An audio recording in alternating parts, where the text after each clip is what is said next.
There's a man named Johnson who owns a nail company, Johnson Nails. Business had been slow lately, so Johnson figures he might want to try putting out a YouTube video to drum up some business.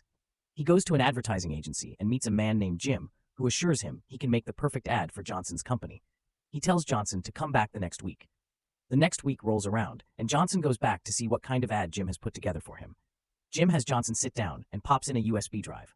A scene of the crucifixion of Jesus comes on. He's screaming in agony as a Roman centurion hammers away at his wrists. The Roman stops, turns to the camera, smiles and says, "You always know you're doing the job right when you use Johnson Nails."